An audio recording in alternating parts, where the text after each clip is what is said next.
All right, I got Brad Yates on the show. He's a master tapper and change facilitator. Brad, welcome to the show. Thanks, Joel. I'm very happy to be here. Likewise, man. I've had some other coaches of your stature talk very highly of you and the kind of work that you do. So really excited to jump into things with you today. But if anybody's listening to the show and they've never heard of tapping or EFT, how would you describe that? And actually, let me even Tarantino this. Let's go back a little further before we even answer that question of what is tapping. Right? We see a lot of people tapping their meridians and their chakras, and apparently, like just emotions just wipe away. It's like, Yeah.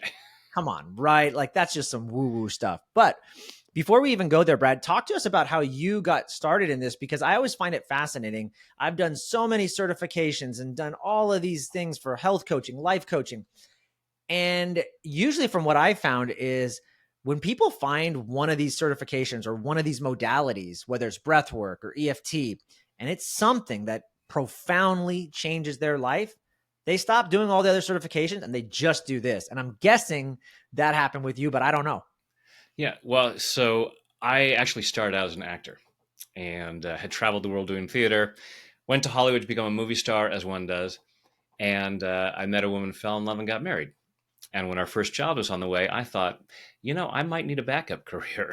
So I saw an ad for hypnotherapy school, and I'd always been fascinated by the power of the mind. And I thought, well, that would be a really cool side gig. So I started doing that. I was building a small practice. And a couple years later, when our second child was on the way, I realized as much as I loved acting, doing personal development work was my calling. This is what I'm here for, is helping people achieve more success in life, be happier and healthier. And then through some other hypnotherapists, I heard about this energy psychology conference going on in Las Vegas. And this guy, Gary Craig, is teaching his new technique, emotional freedom techniques, EFT, where they're tapping on their face. And it's like, okay. And I know that, for a lot of folks, the first time they see tapping where you're tapping on your face, like, oh, that just looks weird.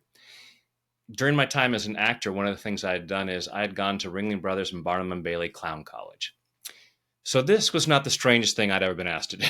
So I might have been a little more open to it than some folks. And it's based on acupuncture. So it's clearing out this blocked energy in the body. And one of the things that Gary had us do was take a piece of chocolate, and he handed out chocolate to everyone and said, on a scale of 0 to 10, how much would you like this chocolate? And I'm like, I'm a bit of a chocoholic. It's an 8 or a 9 right now. And he starts tapping with us and says, okay, even though I want this chocolate, it's going to taste so good. Yum, yum, yum. And after a few moments, I lost all interest in it. And he said, take a bite out of it. And it's like, it was disgusting. I could not eat it. And I didn't eat chocolate for 2 years after that. I recovered. I got better, but I can still clear out cravings. And so I was like, wow, there is something to this. So when I got back home after the conference, I'm doing hypnotherapy sessions with folks, and it's like, okay, we have about 5 more minutes in the session. I want to show you this other little technique that I've been learning.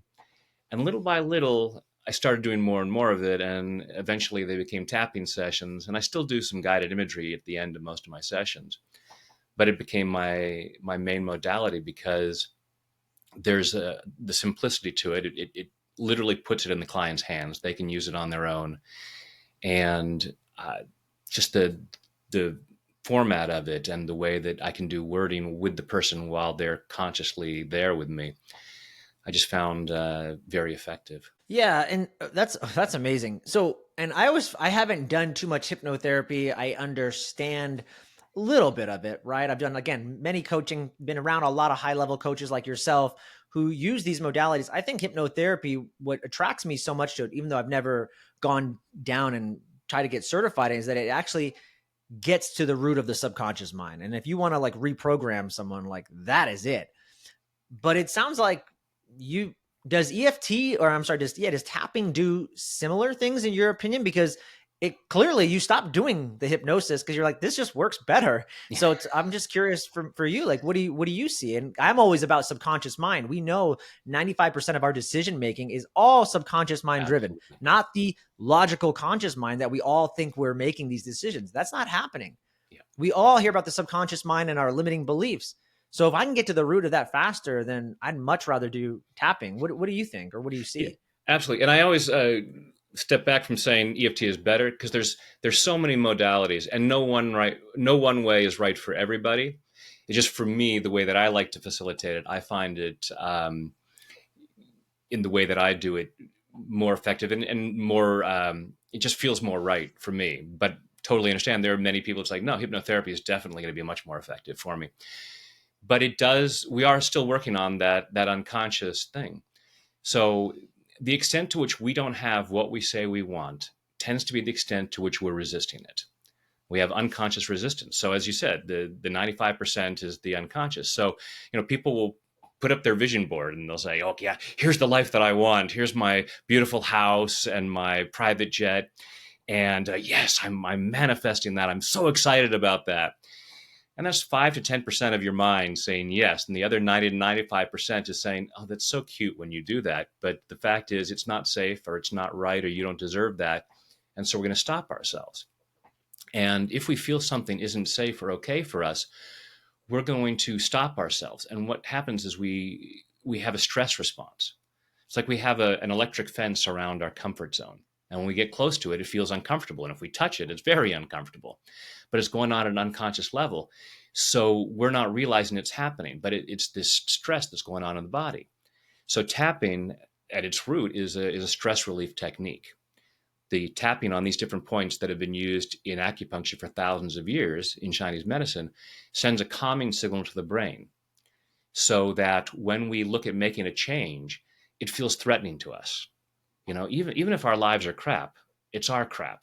We know where it goes. We're used to it. I dealt with it yesterday. I'm confident I can handle it today. I may not enjoy it, but I know I can handle it. Something new is unknown, and that feels much more threatening. So I have this stress response that may be very subtle. I'm not aware of it. I'm just, at the end of the day going, oh, right, I didn't write that report today. Oh, yeah, I ate a pint of ice cream. Yeah, I wonder why I did that. Because these micro nudges, sometimes they're bigger, but sometimes just micro nudges that puts us off track because of this stress when we look at that thing that we want to change. So when we're looking at what do I want? If I'm looking at my vision board, I want to ask myself, how safe does it feel to have this? I've done this with so many folks, and they'll say, I've been reading the books, I've been going to the seminars, and I don't have the amount of money that I want. And I said, okay, close your eyes, take a deep breath. And in fact, folks watching this right now, I'll encourage you to do this.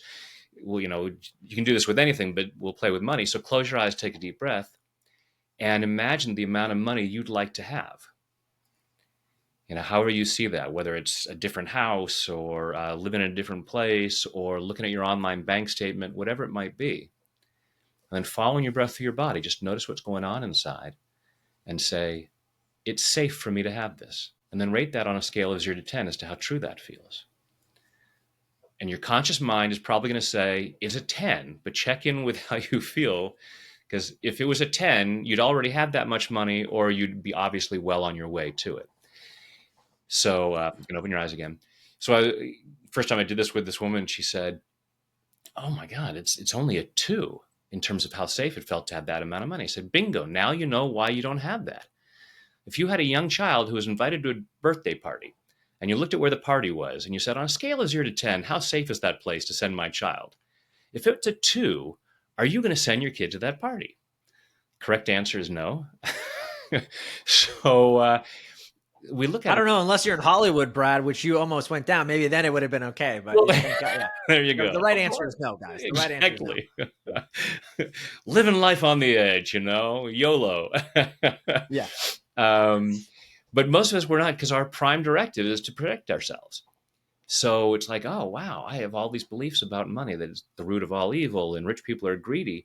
So the 95% of my unconscious mind is saying, I'm going to protect you from all of those dangers of having that amount of money.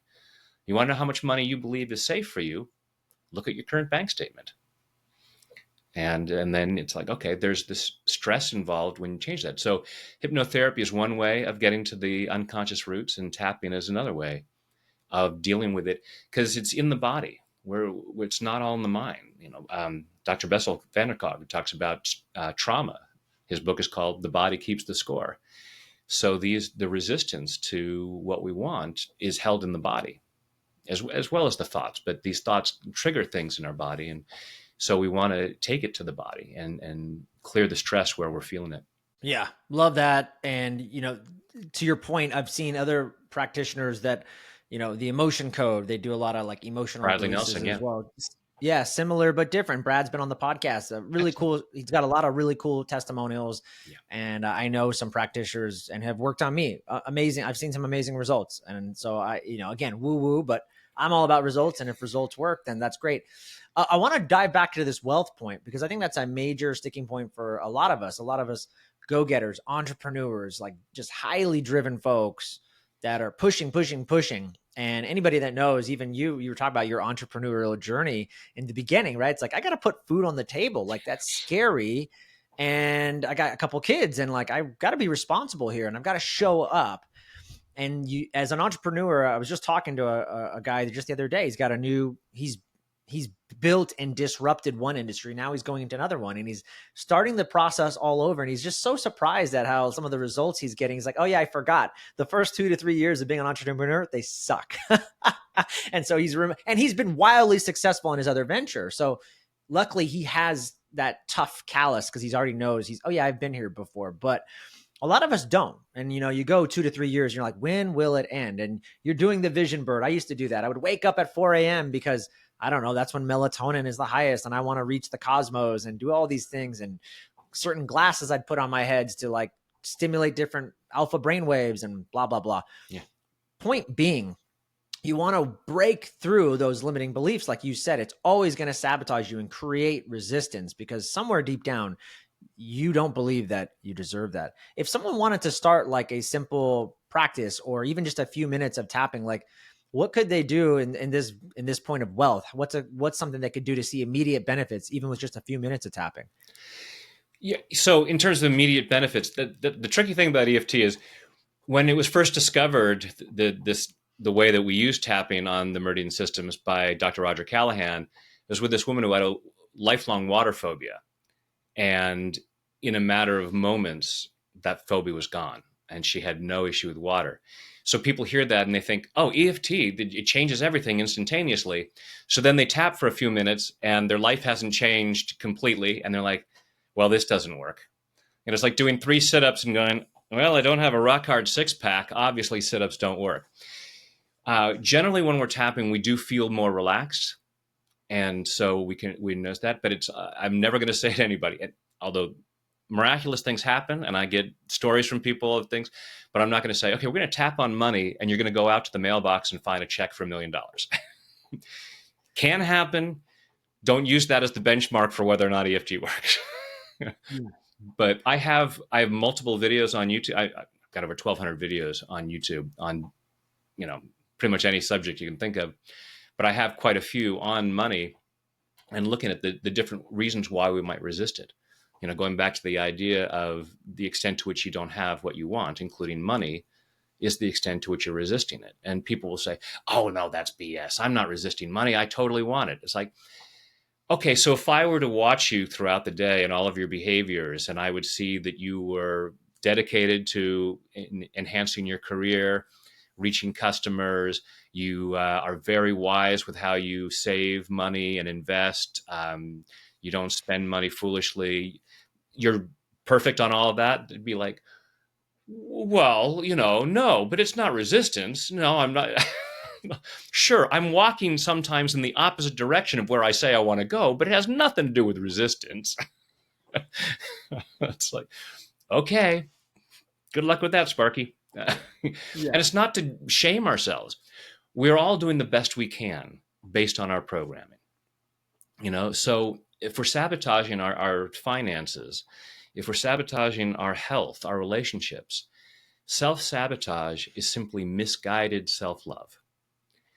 If I have a belief that it's wrong to have more money than I have right now, then I'm protecting myself by, forgetting to make that important phone call, not showing up at that interview, whatever it might be. Those things that I do that sabotage my success are brilliant ways of protecting myself and keeping myself in the comfort zone that I believe I need to be in. And there's that stress that happens when we try to change that. And so this is just a very simple way of clearing that and going, oh, you know what? It actually would be okay for me to have more money.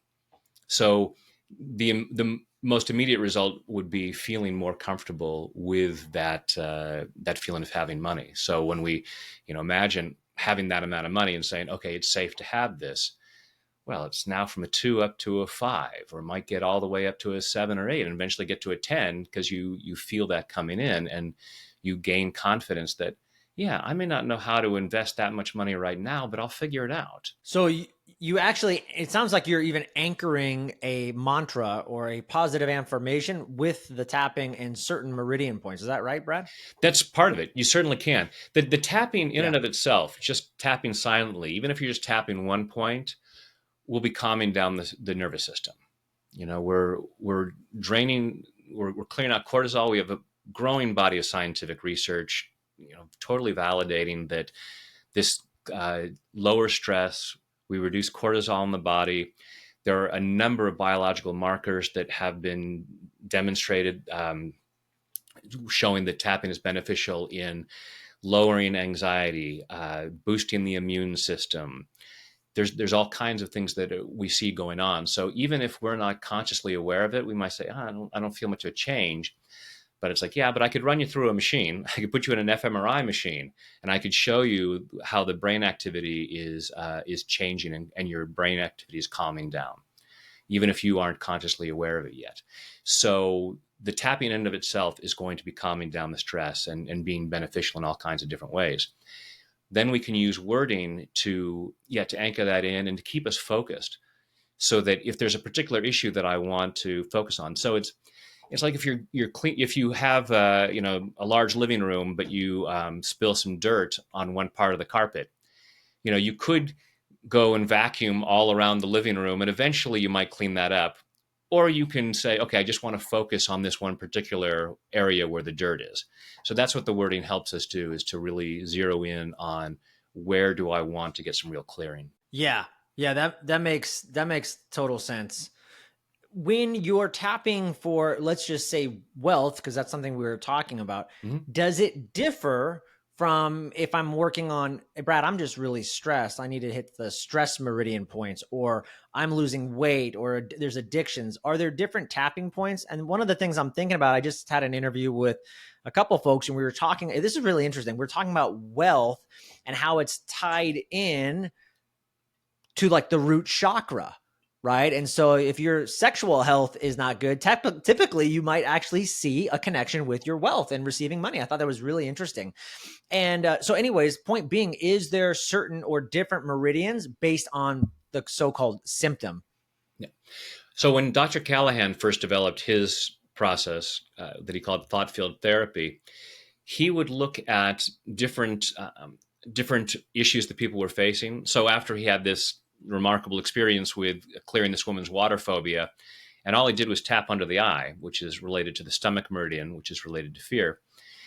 He started experimenting with different patients and finding, okay, for this issue that this person has, we'll tap the eyebrow point, and then the chin point, and then the collarbone point. And then for this other person, we're going to tap the side of the eye, and then under the arm, and then right here at the beginning of the eyebrow. And he had these different algorithms for different issues. And you have to spend some time diagnosing, okay, which points are going to be necessary for which issue. And one of his first students was a gentleman named Gary Craig, who had his degree in engineering from Stanford. So thinking like an engineer, he said, well, this is kind of complicated. Is there a way to simplify this? And there's 8 points that are being tapped. They said, okay, it doesn't take very long to tap through all the points. So if we just tap through them top to bottom, instead of spending all this time trying to figure out which points in which sequence, could we get the same results? And he found that he was. So, we're tapping 8 points, and 3 or 4 of those points might be totally irrelevant to the particular issue. It's like, oh, we could have gotten the same result without tapping those points, but there's no harm in it.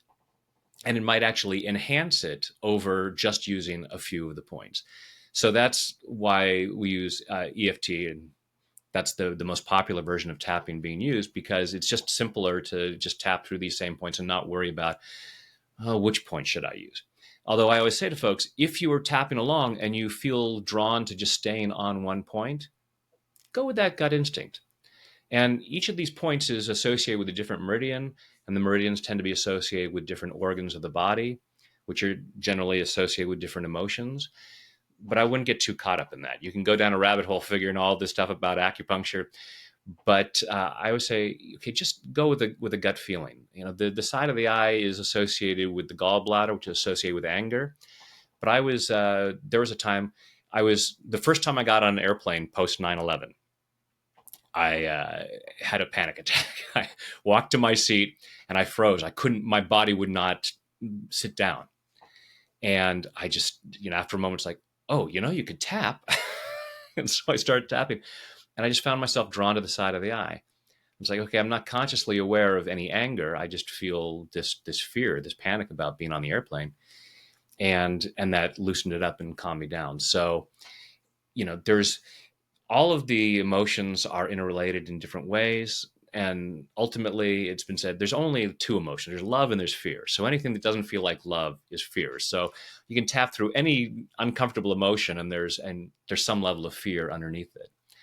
So I always say, don't worry about the point. If you feel drawn to one point, just hang out there and see what it feels like. Yeah, I love that. And it's so interesting because even as you were talking, I was thinking, well, let's say you tap on the gut, like the gut meridian, Yeah, but we know so much that there's so many systems that are interconnected, the yeah. gut brain axis, the heart brain axis. So, I mean, just because you're working on a digestive process, if that was the issue, we have really no idea. And so I think it's just wonderful that you just said, let's just do all eight. Yeah, we're so into compartmentalizing, and there's this and there's that. I mean, particularly in terms of as human beings, us and them, which is our biggest mistake, but and causes the most pain. But we talk about the Cartesian split of the mind and the body, and it's like, okay, there's some things you work on with the mind, some things you work on with the body.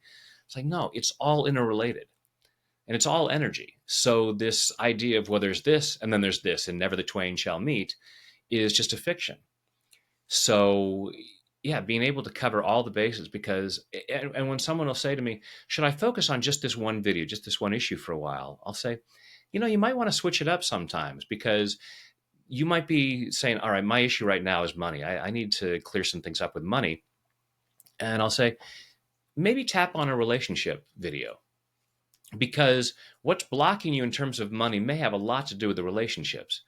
And so you might be tapping on the relationship thing. And when we're tapping, it's often like peeling the layers of the onion. So we'll be tapping on some idea and it's like, oh, I just had this insight into something else that we were blocking ourselves from seeing. And as we are down regulating the stress and we feel safer in our bodies, the unconscious mind allows us to be more to see more. It's like, oh, now I know this thing. So I might be tapping on a relationship video and suddenly have an insight into, that's why I block money. So it's like, yeah, these things are all interrelated. So don't say, no, this is the only thing that I've got. I'm fine on everything else. I love that. And to your point, I always say compartmentalizing. We do that so much with work-life balance. And I'm like, there's no such thing, man. It's all one big thing. And if your relationship is leaking energy, you might be a healthy person. You might even be a wealthy person, but I guarantee you could be even healthier, wealthier, and more profound in those areas if you weren't leaking that energy. You hear it all the time, right? Like, oh, my marriage sucks, but I drive a Ferrari. It's like, well, good for you, but guarantee that there's a blockage there. And I made that mistake too, and that's why I got into the coaching that I do, because I was one of those guys saying, one day when I get more money, then I'll focus on my relationship with my kids and my family. And what a tragic mistake. What a And I loss. think a lot of us have gone down that route. And funny, when I really focused on my relationship, a lot of other areas of my life got better. So yeah, I love how you said that. Yeah. How you do one thing is how you do everything. And we kid ourselves, and we have so much messaging about, especially in terms of toxic masculinity and the wealth thing, and if you have a Ferrari, it doesn't matter what anything else is. And it's like, yeah, but there's nothing so good that it can't be better, and why not have it all? And it's like, why, why settle for it? Well, yeah, my health sucks because, I work 80 hours a week and I don't have time to exercise. So I'm confined to, I can't go out and take a walk, but I have all this money. So, if I have to get someplace, I drive in the Ferrari. I don't need to walk. Walking's overrated. It's like, yeah, but it affects us in so many different ways. So what's the point if you don't if you're not healthy and happy in these different areas? And likewise, we then justify, oh, there's the old line that many of us have heard, well, we're poor but we're happy. We've got a loving family, we don't have money, we're barely scraping by, but we have a close family and we all love each other. It's like, no, that's great, awesome. It's not either or. You don't have to sacrifice, financial well-being for emotional well-being. And so it's allowing ourselves to say, I don't need to justify limitation in one area by saying, well, but I'm doing great in this area. It's like, okay, great. But how about experience health, wealth, and happiness in all the different arenas of life? Yeah, couldn't agree more. What are there like any big uh, misconceptions? Are there like the most common misconceptions? I mean, you're talking about this guy from Stanford. I'm thinking very left brain guy. I bet he had a lot of ideas or skeptics or, saying, come on, that's just impossible. What are some of the most common ones you hear about EFT? Yeah, well, the first thing that people say is it looks stupid. I was like, well, and I love it if someone is maybe smoking and then, lighting something up, sticking in their mouth, sucking on smoke, and going, "You look like an idiot." And I don't mean to be judgmental towards smokers. I'm not saying you look like an idiot. It's just having that mindset of, isn't it so funny how we justify something that is objectively not healthy for us, but we'll look at something else. And part of the reason for that resistance, and some of the most strongly worded comments I'll get on YouTube on occasion. I don't manifest those so often anymore, but the comments that I'll get, I find that the people who are the most resistant are the ones who are most worried about they have that resistance to change. It's like, I am stuck in my comfort zone and I'm trying to protect myself at an unconscious level. And you come along and you say, I can do this thing and it's going to change things and it's going to break me free from my comfort zone. No, thank you. And oh, by the way, you look like an idiot tapping on your face. And even calling it woo woo, because it's just using our body system. It's like it's no more woo woo than the Heimlich maneuver or deep breathing. But because Yeah. it's outside of the mainstream of what we're used to, that's why people will dismiss it as being, oh, that's this or that. So, and people say, where's the research? And I'll say, okay, right here. Go to tapwithbrad.com/research. You will find links to a lot of research, hundreds of double blind, gold standard research studies validating this. But you're not really interested in research. You're just looking for a reason not to do this, because I could probably follow you around during the day and see you doing all kinds of things the research says is bad for you. So you're not exactly devoted to scientific research. And no shame. Again, we are all doing the best we can with the unconscious programming we have. All the stuff that messages we get throughout our lives about why we should do some things and shouldn't do other things. We, in terms of unhealthy eating, you know, at parties, at happy events, there's cake and chocolate. So I have this association between being happy and having chocolate. So it's no wonder that if I'm in a stressful situation, the amygdala in my brain picks up a threat, says I'm in danger, and I go into fight or flight. And my prefrontal cortex, my higher functioning brain, is no longer there. It's gone bye bye. And I'm now relying on habits. It's like, quick, what do we do? Chocolate. Chocolate makes us feel better. And I've downed a box of cookies before I go, oh, that probably wasn't a good idea. But we're doing the best we can in that moment. Again, self sabotage is misguided self love. But if we can use something like tapping to say, okay, I'm in stress, let me calm myself down. Prefrontal cortex comes back online, and now it's like, okay, what do I really want here? How do I really solve this issue? What's a healthy way of dealing with this? Yeah, that is so good. And I always think to myself, I always remind myself about the haters.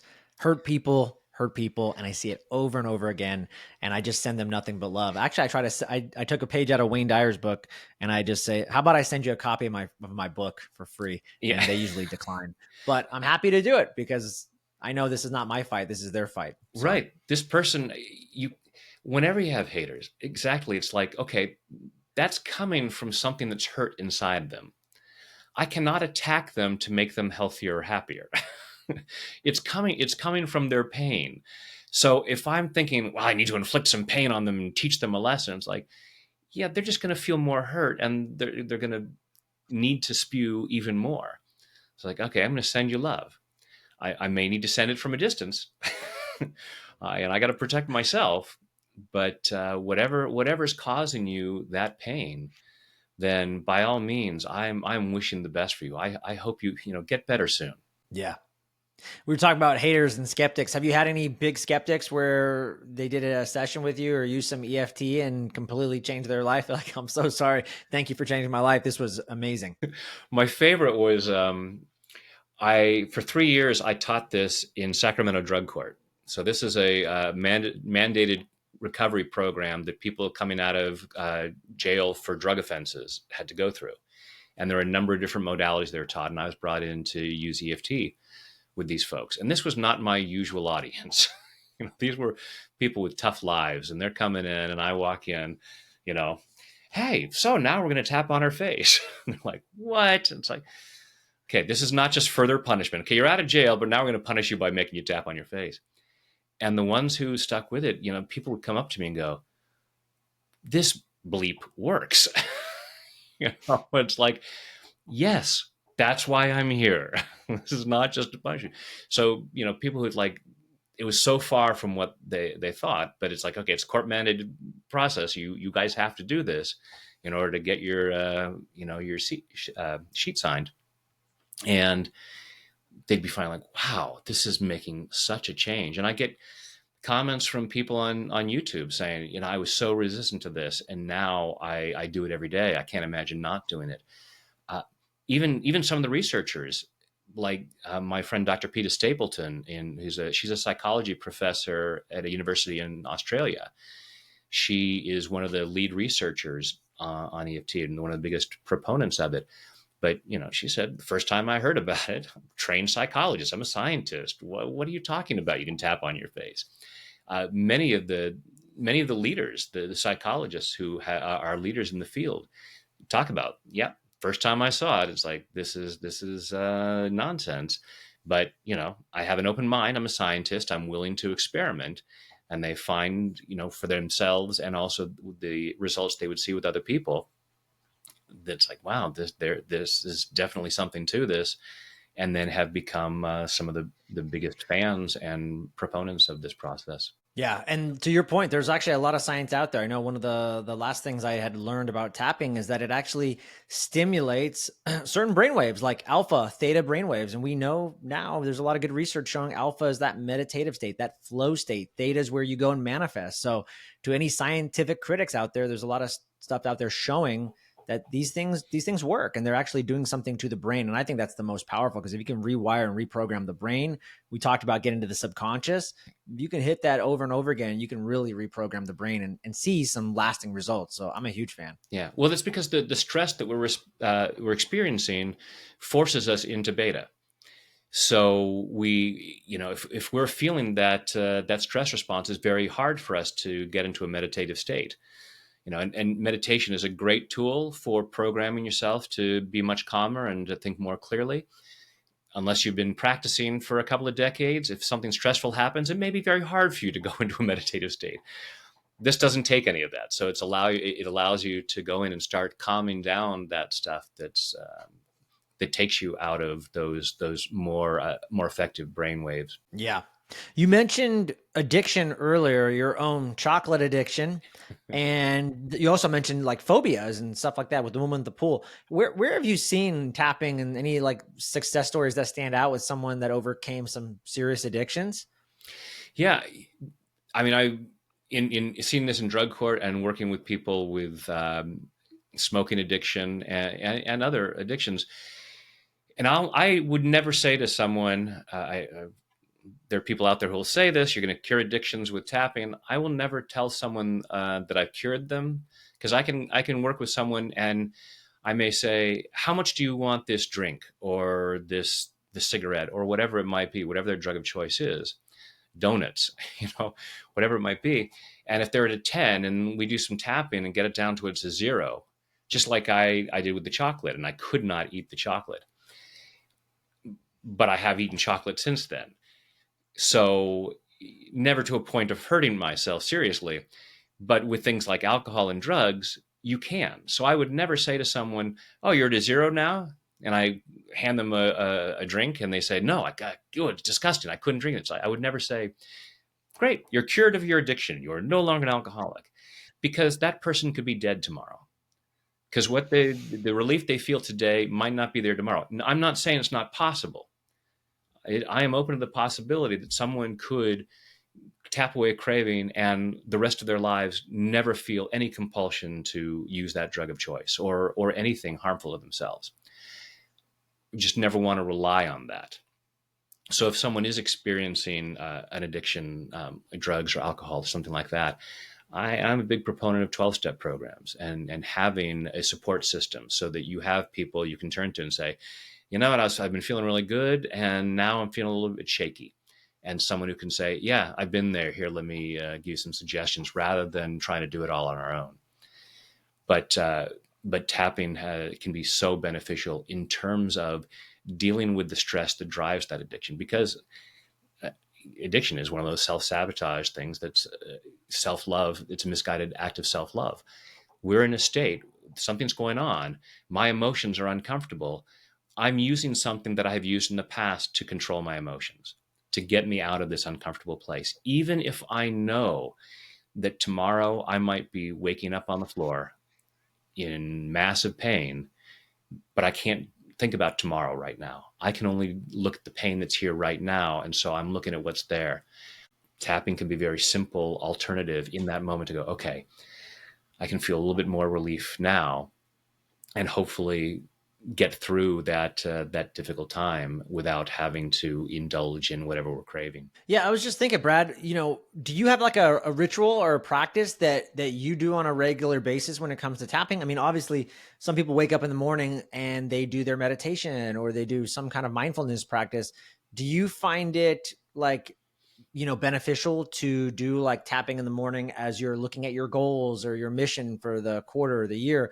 Like, I'm just, yeah, is there a routine you could do other than, oh, I'm stressed, I'm addicted, I'm feeling these addictions, only use it then? Like, could you use it proactively, I guess, is the question. Absolutely, absolutely. That's why I say tapping can be like a painkiller, but it's also a vitamin. So use it on a daily basis. To me, it's energy hygiene. We have physical hygiene, like brushing our teeth. Most of us brush our teeth, hopefully at least twice a day, whether we need it or not. We don't get up in the morning, look in the mirror, and go, there's nothing sticking out between my teeth. I don't need to brush them now. And then we wait until stuff is growing there. Most of us take a shower on a daily basis. We don't wait until people are holding their nose around us and go, that's right, I haven't taken a bath in 3 weeks. I should probably do that now. So we do it as maintenance. And most of us don't have a healthy maintenance routine for our stress. And it's not until we are, someone says something to us and we blow up at them and we burn bridges, and it's like, oh, that was a really bad reaction, because the stress is piling on, just like the dirt on your teeth or the dirt on your body. It's, if you don't deal with it, it's going to get to a place where there's some really unfortunate consequences. So I absolutely recommend tapping on a daily basis, and just like brushing your teeth, do it as a routine. So you can tap while saying affirmations. That's the first thing I do in the morning. If people have first heard about EFT, they might think, oh, it's only something you do when you're upset about something. So, if I say I tap first thing in the morning, it's like, oh, do you always wake up in a bad mood? It's like, no, I'll tap. I may tap silently. I may tap while saying prayers or affirmations. And it's part of the whole morning routine where I do some meditative practice and some stretching and things like that. But it's the first thing I do, because just in case there's any stress, anything that might hold me back from being at my best today, I want to be mitigating that as much as possible. And so often we'll tab and we'll say, "No, I'm doing great," or we'll use that 4-letter F word, "I'm fine." And I've done this with folks where we'll then do some tapping, and they're like, "Oh, I do feel better." Yeah, because we're carrying ambient stress, and most of us are walking around with one of these things that's constantly saying, "Hey, how you doing? Here's something else to be upset about. Let me knock your mood down a few notches." And so to have some kind of routine, so having as a morning routine to just clear whatever stress might be there, it's not going to be harmful. It's not like you're going to, "Oh, I'm going to get my system too clean," and then use as needed. So if if you're at a party and you have some chocolate cake, and at lunch, and then you're going back to work, you might say, "Oh, I've got chocolate in my teeth and I've got a meeting with a client right now, but I already brushed my teeth this morning, so I'm not going to do it." You use as needed. If something comes up during the day where you feel some more stress, it's like, "Oh, I think I'll do some more tapping right now because I want to be at my best." Yeah, makes that to me makes sense, especially if we're anchoring in brainwaves and we're hitting different states. Like if you want to hit that positive state when you're reprogramming your subconscious and trying to manifest anything, your goals, wealth, health, whatever it is, to me that would make more sense to do it every morning right when you wake up. So I love that. Yeah, yeah. You want to do some tapping? Yeah, let's do it, man. Let's I, do a I bit. actually, one other question I Oh wanted yeah, to ask you before we jump into some tapping yeah. is your book, The Wizard's Wish, which you have for kids. I bought. I don't have it with me. It's upstairs right now with the kiddos. I have a copy But on my oh, desk. luckily he's got one. I love stuff like this. I love I have a 10-year-old and a 6-year-old, so I love empowering my kids and getting them to think outside of the box of what is normal. We're calling it woo woo. It's not more. It's energy, like you said. But I just think it was fantastic and just a way to give my kids information in a playful way. Talk to us about just tapping for kids, and then also why you wrote the book. I think it's just why I just said, because how can we teach them in a fun way how to do it? But I love that you did Yeah, that, so thank you. yeah, absolutely. I It was when I was being interviewed for the movie The Tapping Solution, and we started focusing on kids. And I was saying, yeah, so many of the issues that hold us back as adults are from events that happen in childhood. And if we knew how to tap as kids, we could clear that stuff up right away without it limiting us over the next several decades. So, and I have two kids. They're adults now, but they were younger at the time, and we loved reading bedtime stories to our kids. We were reading to our kids all the time, and I thought, wow, that would be a great way to teach kids, is to have a bedtime story. And I've always loved anything that has to do with wizards. I have all my collection of Harry Potter wands over here on my wall, and the idea hit me. It's like, oh, what if we thought of our fingertips as a magic wand that we're using to clear that out? And just the idea of this wizard teaching people how to use their own magic wands to help themselves get rid of these yucky feelings. Yeah, just kind of hit me. It's like, oh wow, yeah, I should do that.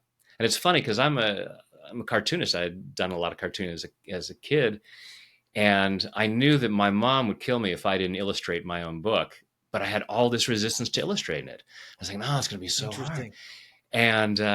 And I did some tapping with a friend of mine. I had all this resistance. It's like, oh, there's probably 18 drawings, and these are not intense drawings. These are simple drawings, but I had this mental block to it. And I'm thinking, there's probably 18 pictures that I'm going to need for this book. Oh, that's going to be so hard. I won't get them right. We have our blinders to our own stuff. And so I worked with a friend of mine and did some tapping.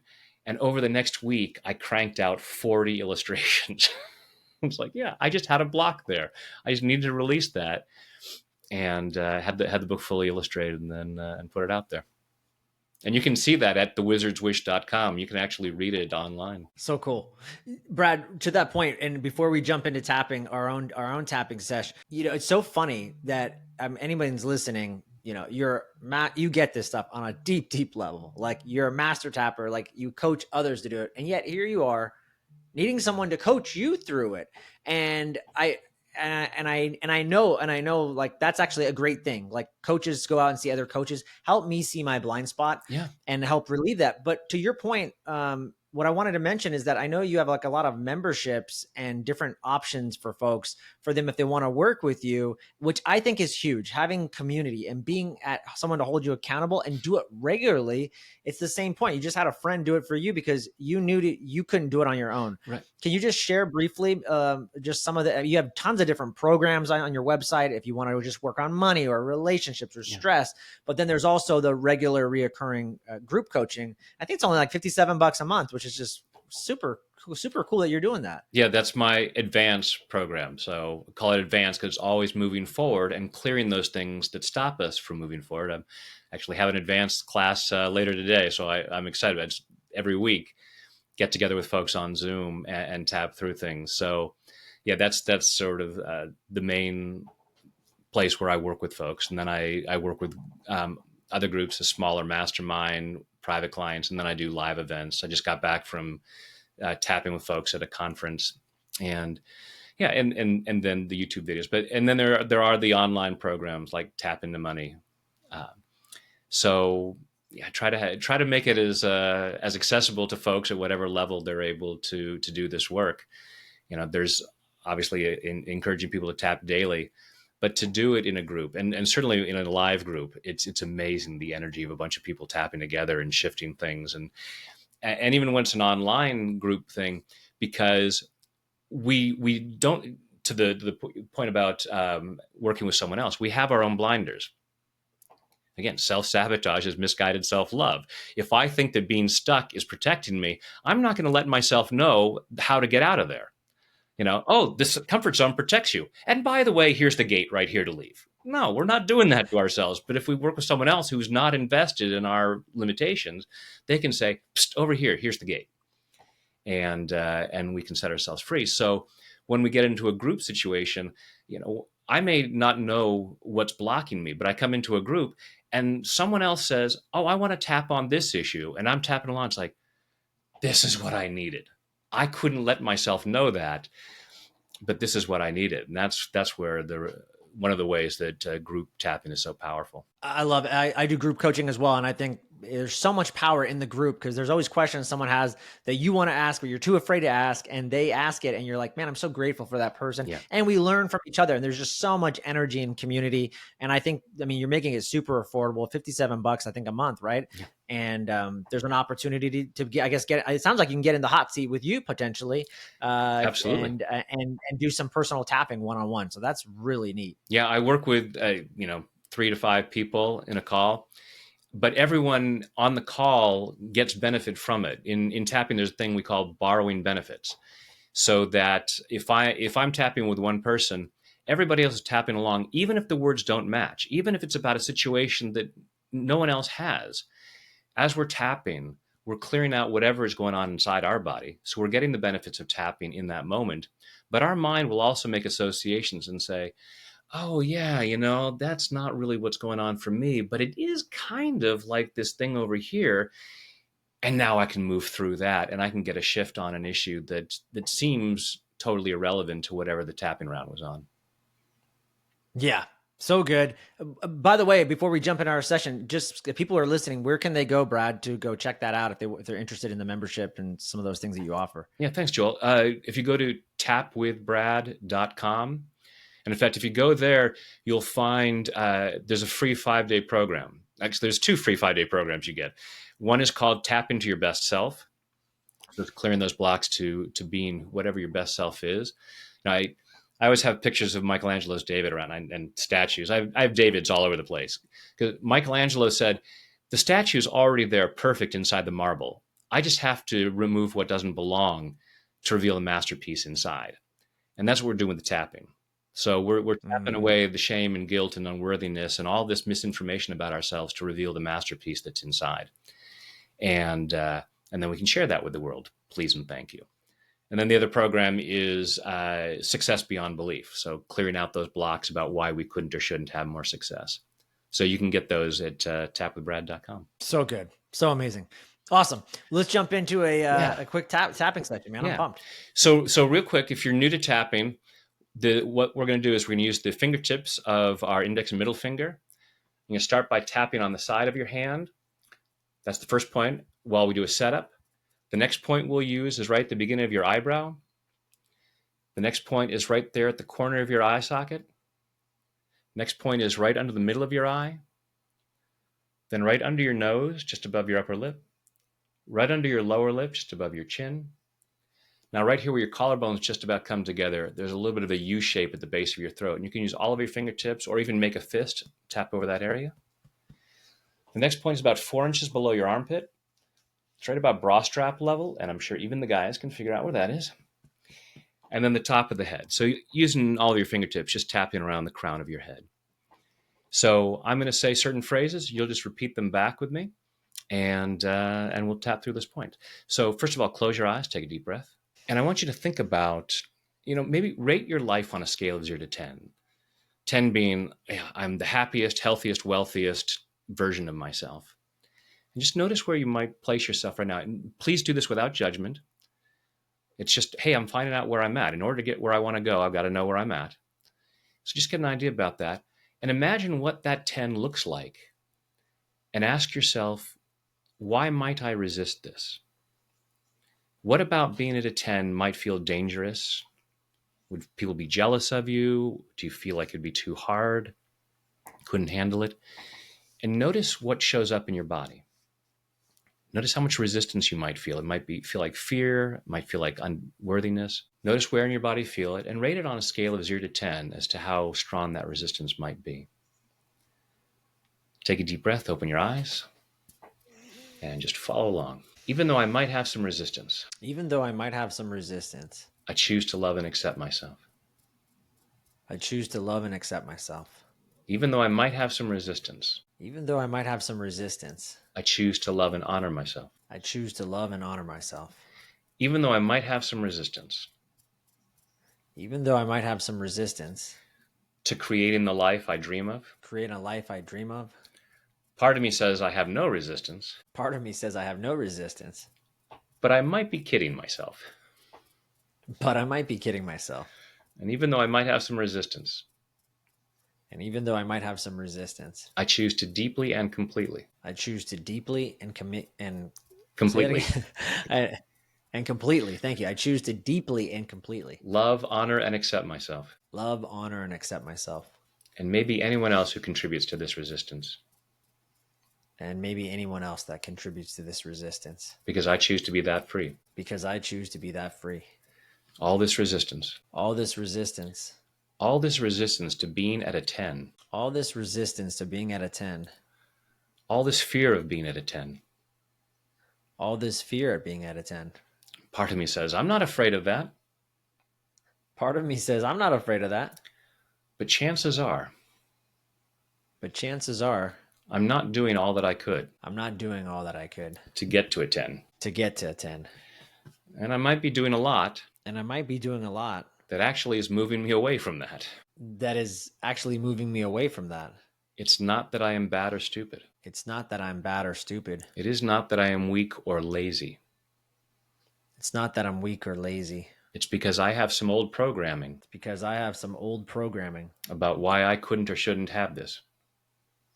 about why I shouldn't or couldn't have this. And I'm releasing that, And I'm releasing that. releasing it from every fiber of my being. Releasing that from every fiber in my being. So I feel so much better about this So I feel so much better about this in body, mind, and spirit. in body, mind, and spirit. And take a deep breath. And again, imagining what life at a 10 might look like. And it might feel like the resistance is lower. You might feel more comfortable with that. You might have ideas about, oh, this is why I might block myself. And then you can go and do some tapping on those specific things. And open your eyes if you haven't already. So that's a very quick version. The EFT can be very simple, and you can do it without words. I generally go off on all kinds of tangents, being mindful of time here. But you can, look and clear out those reasons why you couldn't or shouldn't have things be better, clear out that resistance, and allow your life to get a whole lot better. Yeah, I love that. I can feel my nervous system actually discharge some energy just from that brief session we did. And you're right. It actually gave me some other ideas about things that I wasn't even thinking about. So really cool, Brad. Excellent. Man, I know we got to wrap things up, but just again, kind of remind people if they want to learn more about you, or just obviously we know tapwithbrad.com, we can find all your programs, the membership, but where can they follow you on social? What's the best platform to go to, and just find out all the new things that you're up to? Yeah, certainly. Thanks. Mostly I'm on YouTube, over 1,200 videos on YouTube on pretty much any subject you can think of. And then on Instagram, Facebook, it's all Tap with Brad. Amazing. Brad Yates, the master change facilitator and master tapper. I appreciate you so much, man. Thanks for being on the show. Thank you, Joel. I appreciate you.